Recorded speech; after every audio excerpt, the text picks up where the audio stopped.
What really changed for me, it was the last conversation I had with Mihai Csikszentmihalyi before he died. You actually had a conversation with Yeah, him? we've known each other for a while, but so you get a kick out of this, a funny story.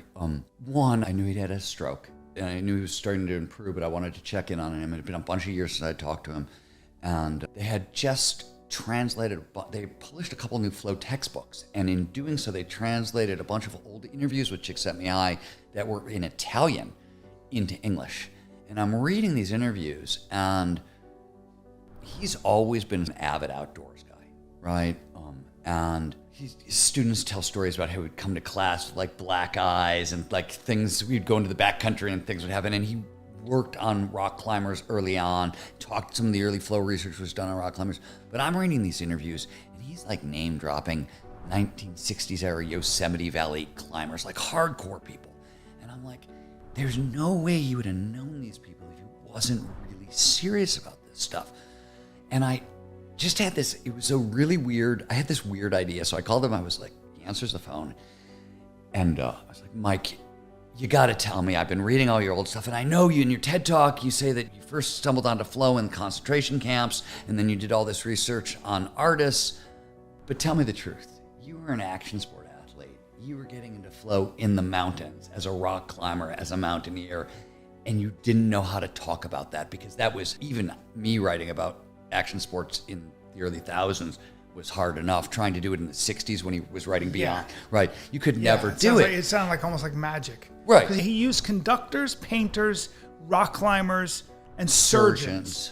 Yeah, and talked about how they get, how they get into flow. Like he started with artists. That's right. Painters. That's right. He was at the University of Chicago, and he was trying to figure out like why they were so invested in these paintings, and the minute they were done, they didn't care about the work anymore. They put it on the side. Because part of it was just the paints. It was just about the painting. So I called him up to asked him this ridiculous question, right? Yeah.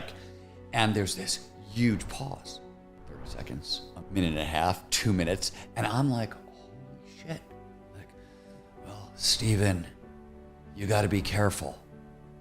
I was like, well, and I'm thinking to myself, oh shit. Stroke got into his brain, like he lost the threat. Yeah. Like, I'm like, oh, fuck. So I sit there and I didn't know what to do. And after about a minute, I'm like, okay, there's nothing to do. I was like, Mike, what do I have to be careful about? He's like, you got to be careful. You do something your entire life for flow.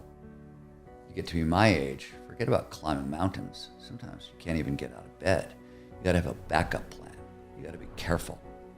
And I went, oh crap, this is the godfather of flow studies. It wasn't even like, he was a rock climber? He was a mountaineer and a rock climber, and he did it his whole life for flow, and then he got to a point where he could no longer do it. So he tells me to have a backup plan. You're gonna age, have a backup plan for how you get into flow, because if you're locked out, and at that point, so I know, why would I learn to park ski? Skiing was what I did for flow. Yeah. But I was a big mountain skier, which means the only way I'm getting into flow is doing 60 miles an hour down something very steep and really dangerous. And that's not super user-friendly in your 80s. And so I figured if I could learn to park ski, I could creatively interpret the mountain. Yeah.